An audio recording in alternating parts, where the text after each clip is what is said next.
Tere, hea Tallinna liikluspildi vaataja! Tänases saates räägime politseiga nendest küsimustest, mis on põhilised liiklusõnnetuste põhjused. Samuti on aktuaalne teema rööbastransport. Peatume raudteetranspordil, räägime trammidest ja samuti ühistranspordist laiemalt.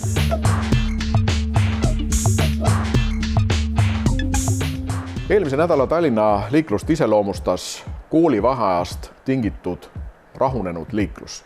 Seireseadmed näitasid olulist liikluskoormuse langust ja see on tavapärane koolivaheaegadel. Oli ka tunduvalt vähem liiklusõnnetusi.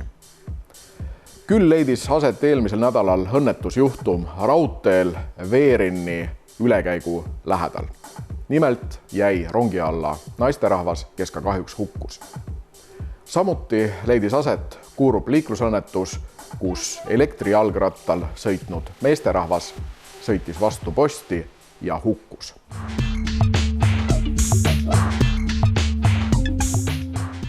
Liiklusõnnetus on sündmus, mis on leidnud aset seetõttu, et on esinenud mitu kokku sattuvat negatiivset sündmust, mille tulemusena leiab aset liiklusõnnetus.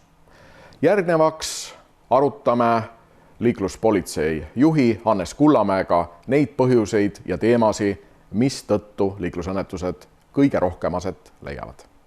Hannes, mis oleks lahendus selleks, et pidevalt ühed ja samad juhid, kes satuvad teile menetlusse liiklusrikkumiste või liiklusõnnetuste põhjustamisega, et seda enam ei juhtuks? Mis võiks olla see lahendus? Kõik hakkab ikkagi juhtidest endast, et nende enda mõtlemisest, käitumisest ja suhtumisest kaasliiklejatesse, et ega enamus õnnetus on ikkagi ärahoitavad ja inimfaktor on seal mängib väga suurt rolli, et kas on nende kõrvalised tegevused, on liiga suur kiirus, ebapiisav pikivahe, on tarvitatud alkoholi, või lihtsalt ei arvestata kaasliiklejatega või märkidega sõidetakse, Anna teeb märgi alt peadele ette, et eks need põhjused on erinevad ja seal autojuht peabki ise väga palju mõtlema ja käituma vastavalt oludele. Et mingid head reeglit, et ära nii tee, et nii ei juhtu, et seda ei ole. Täna on politseil võimalus inimesi võtta vastutusele siis kehtivate seaduste raamides. Ja nii tulebki ette, kus ühte juhti trahvitakse, aga tulemus on ikkagi see, et auto on lõpuks katuse peal. Et Saksamaal on kasutusel veapunktisüsteem. Milline on politsei arvamus, kas Eestis võiks mõelda ka selle peale? Sellel teemal on ju arutatud ja räägitud ja on mõtteid avaldatud, et see võiks olla, on poolehoidjad, on inimesed, kes ei ole selle poolt, et Saksamaal ta täna toimib, inimesed selle järgi tegutsevad, ka õiguskaitseorganid, et ma ei saa öelda, et see ei ole halb, ma ei oska ka öelda, kui hea see on, kindlasti ta, ma arvan, distsiplineerib liiklejaid just selles valgus, kus pannakse toime mitte nii väga raskeid rikkumisi, vaid kergemaid rikkumisi ja kui läbi selle punktisüsteemi saab inimese käitumist mõjutada, siis selline tegevus on alati teretulnud. Eesti õigussüsteemis on pandud väga suur tõendamiskoormus just politseile iga rikkumise suhtes. Et milline nüüd on sõidukiiruse ületamise puhul see tõendamiskoormus, kas see on suur või võiks ta olla väiksem? Täna menetluskoormus on suur, et päris kaua, mida on ka inimesed öelnud, läheb ühe rikkuja menetlemiseks aega. Aga iseenesest on see arusaadav, et me täna peame ju igakülgselt välja selgitama kõik asjaolud, et inimene ei saaks asjata karistada, et see sama tegu, mis on toimunud, peab olema ka tõendatud. Et me lihtsalt ei saa inkrimineerida ühelegi isikule tegu, mida ta ei ole toimunud. Et jah, see võib võtta aega, sellega peab arvestama ja see on juhtide jaoks natuke pikk. Kas Eesti juht kipub palju vaidlema, kui ta on toime pannud rikkumise? See on jälle individuaalne, et osad vaidlevad, osad nõustuvad, osad hakkavad siis vaidlema, kui on kellegiga sõbra või tuttavaga juttu ajanud, et kes on võib-olla mingit head nõud alla andnud. et pigem on täna ikkagi see, et inimesed, kes on rikkunud liiklusseadust, enamus ikkagi mõistavad, saavad aru, mida nad on rikkunud ja vaidlust ei ole, aga on ka neid, kes vaidlevad.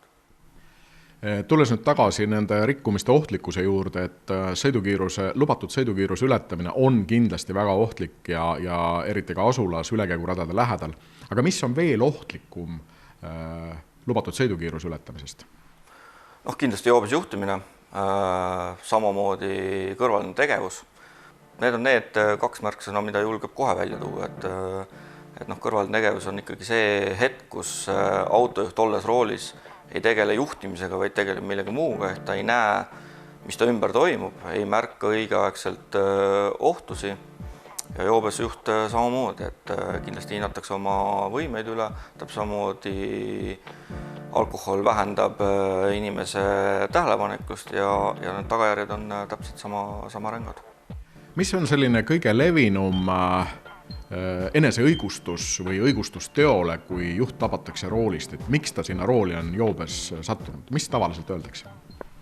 See on jälle sama, et nii palju kui on inimesi, nii palju on erinevaid vastuseid ja variante, et eks levinumad on see, et eelmine päev saunas sai paar purki õlut ära joodud ja arvasid, et täna ei ole, või täpselt sama, et inimesed eeldavad, et alkohol on läinud verest või on olnud mingi ebameeldiv olukord, arvatud, et üks pokaal veini ei ole midagi ja võib sõita. Et pigem sellised vabandused, et jah, on ka neid, kes on otse öelnud, et jah, ma tarbisin, arvasin, et lühike maa on sõita, mis see teeb, liigun koju ära see 100 meetrit, aga andmata endale aru, et tegelikult ta sellega paneb nii ennast kui ka kaasliiklejad ikkagi liikluses ohtu. Ja nagu selgub ikkagi kõik klassikalised võtted ehk juhtimine kaine peaga, õige sõidukiirus, õige pikivahe, teeoludele vastavad juhtimisvõtted. Need on need märksõnad, mis aitavad liigelda ohutult.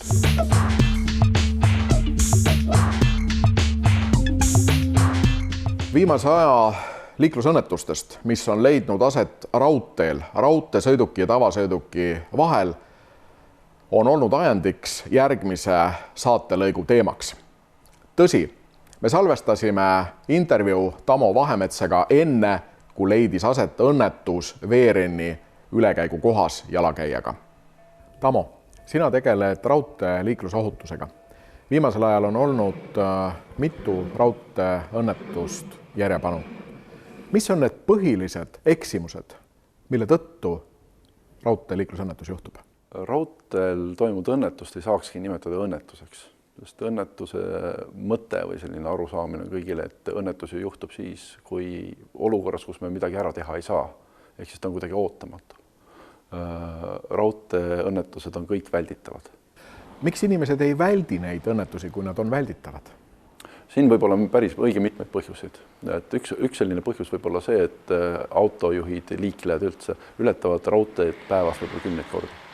Ja see risk rongide näol ei ole neile igapäevaselt koju tulev. Ehk ta ei kohtu selle rongiga kogu aeg. Et 10 korda olen päevas üle sõitnud rahulikult üle raudtee ülesõidukoha, siis 11. kord, miks nüüd peaks see rong tulema. Et see on kindlasti üks selline tegur, et kui võrreldes maanteeliiklust ja raudteeliiklust, et maanteel igale ristmikule välja sõites me ju eeldame seda, et auto tuleb. Raudteed ületades me ei eelda, et rong tuleb mingil hetkel, mingil põhjusel. Teine kindlasti on põhjus see, et autojuhi silm ei suuda tabada rongi kiirust. Ehk siis kui rong tuleb kiirusega 120 või 20 km/h, siis autojuht vaadates rongi, ta ei saa aru selle rongi kiirusest. Pigem hinnatakse kiirus alla. Ehk siis, kuna seda signaali rongilt ei tule, et kui kiiresti ta sõidab, siis arvatakse, et ta tuleb aeglasemalt, aga reaalsus on hoopis teine. Kolmas on see, et arvatakse, et kui olukord tekib, liiklusohtlik olukord, siis vedurijuht saab käituda samamoodi, nii nagu kõik teised liiklejad. Vajutab pidurit ja küll see rong seisma jääb. Aga rongide piduritusseekonnad on hoopis teisest kategooriast. Kui rong sõidab näiteks 50 km/h, keskmine reisirong, kui pikk on tema peatumisteekond? Me räägime klassikaliselt 90 kilomeetrit tunnis, et kaubarong näiteks 90 kilomeetrit tunnis, liikudes tema maksimaalseks pidurdusteekonnaks, mis tavaliselt nii pikaks ei lähe, aga on juhtumeid on kuni 2 kilomeetrit. Ja reisirongide puhul, mis on siis raskemad rongid, mitte need Flirt-tüüpi rongid, on siis circa kilomeeter.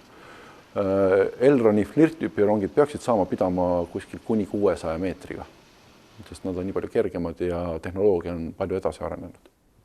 Kui nüüd juhtub liiklusõnnetus, põrkavad kokku sõiduauto ja rong, kes kannatab rohkem?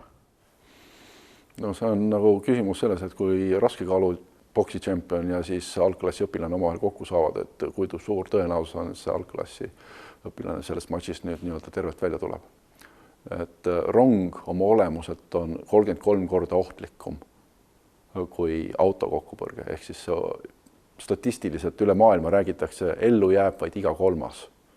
Et 2 tükki saavad vigastada ja 3 siis nii-öelda jääb ellu. Või 2 saab surma ja 3 jääb ellu, niipidi. Ja ellu jääja tavaliselt saab omale elupõhised sellised vigastused.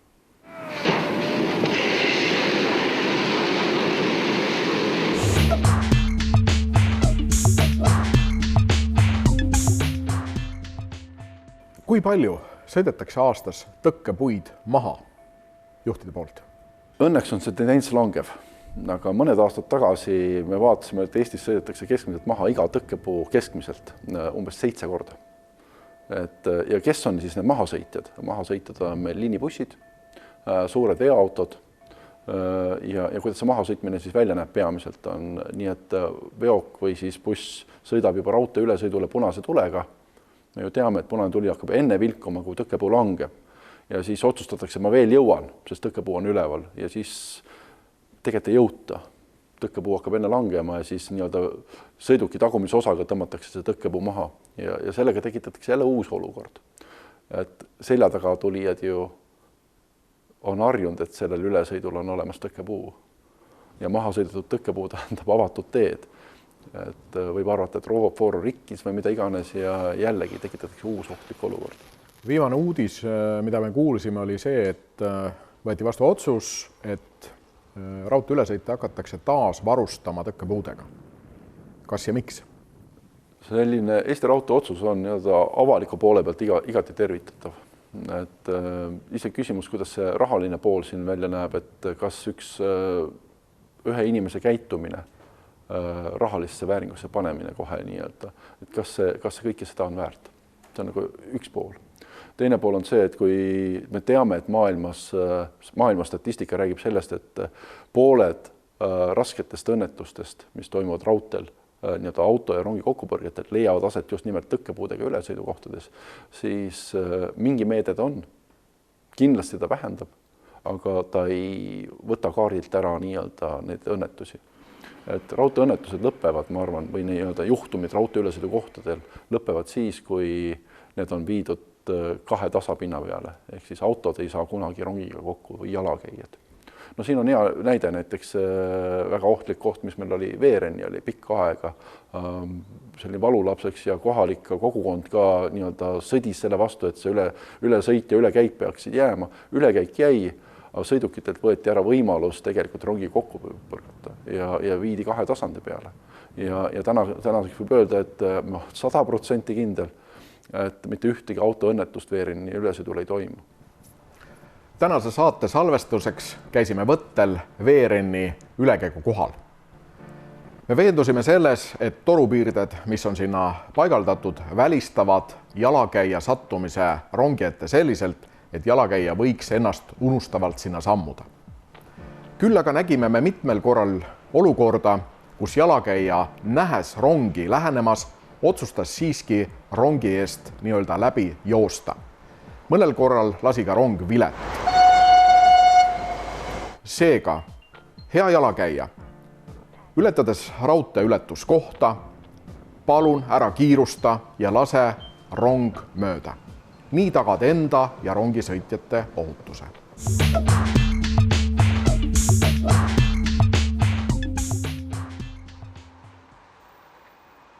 Turvapiirded on ju mõeldud tegelikult eelkõige jalgratturitele, sest ülekäigu kohas jalgrattur peab ületama raudtee jalakäijana. Ta võib seda teha ja ratturina ülesõidukohas, aga jalakäijana peab ta ülekäigukohal minema. Ehk siis ta peaks võtma ratta sellest maha tulema ja siis nii-öelda ratas käekäärul edasi minema. See, kas seda tehakse, see on nagu ise küsimus ja siin on jälle huvitav jälgida, kui viisime läbi paar aastat tagasi uuringu selle põhjal, et kuidas siis inimesed käituvad, et kui lapsevanemad on koos, väikeste laste vanemad on koos lastega, siis tullakse alati ratta pealt maha. Ja kui tagasi tullakse, näiteks lasteaeda viiakse laps ära ja tagasi tullakse, siis ratta pealt enam maha ei tulda. Et see on ikkagi meie enda nii-öelda teadlik käitumine, kuidas me käitume. Lisaks sellele, jah, et me ratturitele tahtsime öelda, et ei tohi sõita läbi, on ta tekkinud tõesti see, et meie nutiseadmetes jalutajad, kes siis ei pruugi üldse raudteed märgata ja pilk on kogu aeg maas, siis see tõke tuletab talle meelde, et nüüd on see koht, kus sa astud nii-öelda riskitsooni. Mis veel on, Eesti Raudtee on hakanud paigaldama, mitte ainult Eesti Raudteega, Edelaraudtee ülesõidukohtadele, ülekäigukohtadele, märke, ohutusmärke, mis siis ütlevad, et ettevaatust rong, mis peaksid tuletama veel kord meelde, et sa astud riskitsooni, et võta oma kõrvaklapid peast ära sõida rattaga. Millised on tavaliselt need vigastused inimestele, kui juhtub rongiõnnetus? Rääkides kiirabi, politsei ja päästetega, siis raudteeõnnetused on ühed õnnetused, kuhu ei taheta välja sõita. No, sa pead reageerima ja sul on töö, mida sa tegema pead, aga see vaatepilt, mis seal avaneb, ei ole kõige parem. Ja ma olen seda tööd aastaid teinud, ise välja sõitnud ja olnud nii-öelda infrastruktuuri ettevõtte poolne nii-öelda kontaktisik nendele esmareageerijatele. Ja see pilt, mis avaneb pärast otsesõitu, kui inimene on jäänud rongi alla, mis sõidab täis kiirusega, ei ole kõige meeldivam. Tihtipeale see inimene ei ole äratuntav, sest ta on seal vagunite all veerenud igatepidi ja pluss veel see, et rongi mass ja rongi rattakujud, mis hoiavad teda tee peal, toimivad, kui lömastavad ja pluss siis iga kord, kui midagi jääb ratta vahele, see lõikab.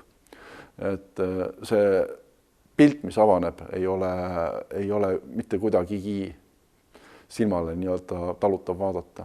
Nii et vedurijuhid, kes sellega kokku peavad puutuma, saavad trauma terveks eluks.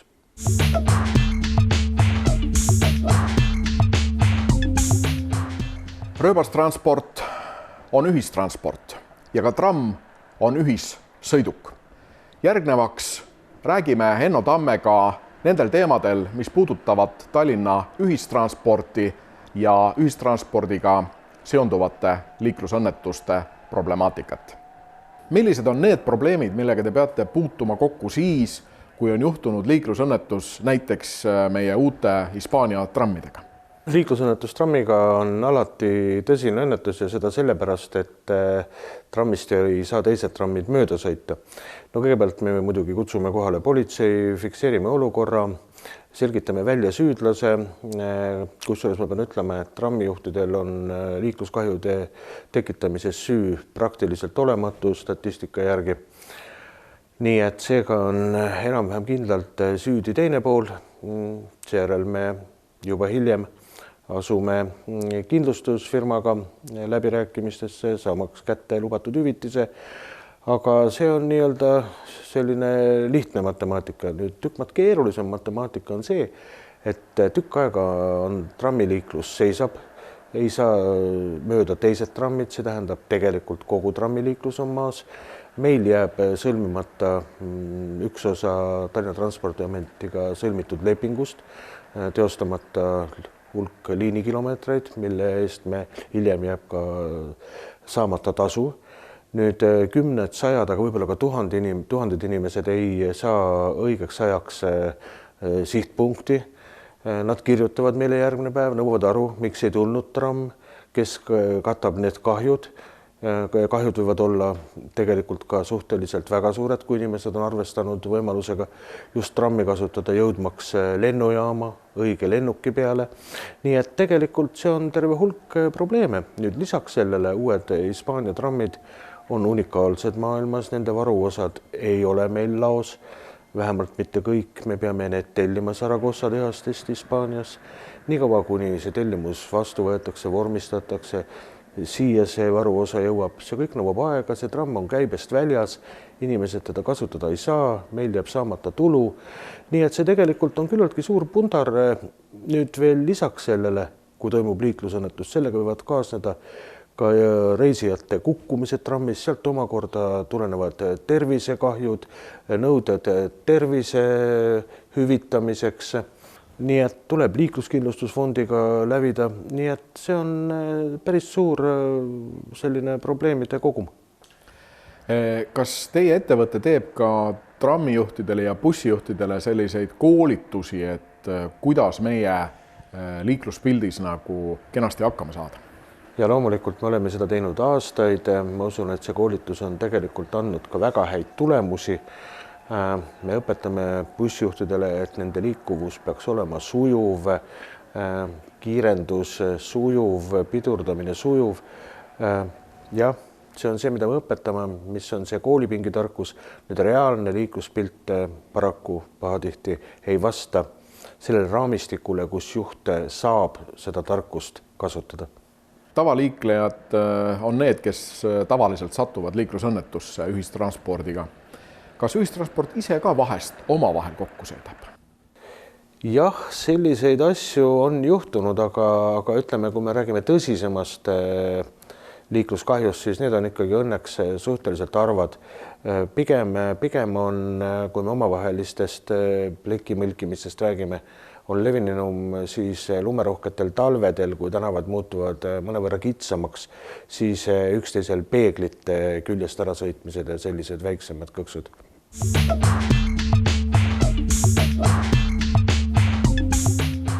Ja järgnevaks küsime bussijuhilt, kes igapäevaselt ühissõidukit juhtides liigub ringi meie liikluses.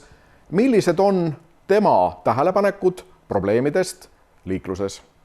Kaua te olete bussijuht olnud? 7. september saab 25 aastat juba. Ja mitu aastat Tallinnas? No takis on, tähendab TLT-s nüüd või takis, endine takt, siis ongi, saabki 7. september 25 Tallinnas. Jah, siin linnaliini sõitnud 25 aastat. Mis on need kõige keerulisemad või kurvemad olukorrad, mis liikluses ette tulevad? Noh, nagu ikka ei arvestata, nagu, et busside peatusest väljasõit näiteks probleem on, no on läinud paremaks otsu, ikka on mõistlikke juhte ka, kes lasevad sind läbi, aga üldiselt tasem liiklus on läinud nagu nahaalsemaks ja selliseks. Igaüks tahab oma võimu näidata niimoodi. Aga on ka normaalseid inimesi muidugi juhte, ma mõtlen, et. Kuidas on ühissõidukiradade kasutus? Kas ühissõidukirajad on ilusti puhtad või on seal palju autosi, keda ei tohiks olla seal? No ühissõiduki radadest on, peab ütlema, et suur kasu on, et ikka ütleme siin kas või siin 8 peale hommikul tuled Pirita teel, siis on ikka joru on pikk, et aga jah, siin linnas hakkavad juba täis, tähendab, et väiksed autod kasutavad ära seda, et ühissõidukite rada, et algus nagu olid kontrollid, ikka võeti maha siin, aga nüüd ei ole, aga üldiselt on ühissõidukite radast on suur kasu. Võiks olla rohkem isegi nüüd. Kas bussile on ka sellised ootamatud ettekeeramisi?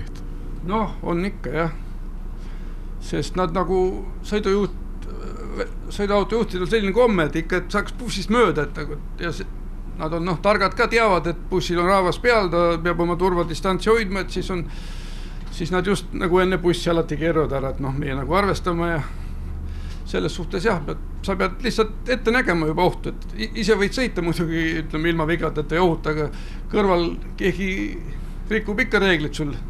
Tahab kohta kätte näidata ja niimoodi ja siis pead selleks valmis olema, et ohtu pead ette nägema, see on kõige tähtsam. Mis põhjusel kõige tihemini reisija kas kukub või komistab bussis? No üldiselt vana inimestel on komme alati enne väljumist hakata liikuma, kas või mingi turupeatus, kotid käes, siis tulevad juba uste juurde varem valmis, et see on väga vale niimoodi ja seisev inimene kohad vabad mõnikord seisavad, et hoidku kinni. Tänapäeva pealinna liiklus on hästi tihe ja pead arvestama, kiirendus on ja pidurused järsk, et peab hoidma kinni kogu aeg ikka. Kuigi bussjuht sõidab sujuvalt, aga tekivad sellised momendid liikluses, et millega, järsk pidurdus ja kiirendus. Ja siis, et ütleme, kui ongi tulevad suurte kottidega eriti vanemad inimesed, et peeglist on näha kõik, juht ootab ilusti ära, millal ta saab tõusta, võtab oma kotid, läheb välja, kui ei jõua tõesti, võib vajutada nupule ja sellest pole probleemi juhi poolt kõik.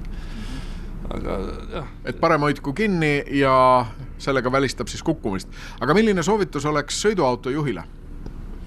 Sõiduauto juhil on see soovitus, et ta ikka arvestab, et buss on raavast täis ikka 100 üle 100 inimesed, 100 piires ütleme seal ja et tal on raske töö, tal ei ole lihtne siin linnaliikluses orienteeruda ja sõita ja reegleid täita ja et arvestagu rohkem, et see on raske töö, et nagu inimese vastu, et oleks ka viisakam. Kui õhtul tööpäeva lõpetate, kuidas närvidega on? Ei, seni on korras veel. Sellel probleemi pole muidugi, ta ei ole kerge ikka see töö, selles suhtes 3 ikka üles ajama ennast ja hilja 1-8 koju, see ja ütleme pikka aega seda teinud, see hakkab ikka mõjuma, aga on teised alad, et ütleme saad ennast toonuses hoida, saad pallimängijus käia, sportida ja ujumas käia, see on väga hea, see mõjub toonustavat tervisele. Kas selle 25 aasta jooksul on mõni liiklusõnnetus ka juhtunud? No tõsisemalt juhtumid ei ole, aga peeglit on ära sõidetud, ikka on niisugused asjad, aga tõsisemalt avariid ei ole olnud.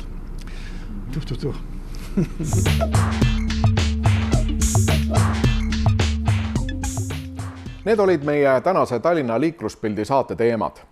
Aitäh vaatamast ja aitäh ka kõigile nendele, kes on kirjutanud meie Tallinna liikluspildi Facebooki kontole. Hea liikleja, kui sinul on mure või sinul on õpetlik lugu, millest võib olla liiklusohutuse tõstmisel kasu, siis palun kirjuta meie Facebooki kodulehele. Aitäh vaatamast ja ohutut liiklemist!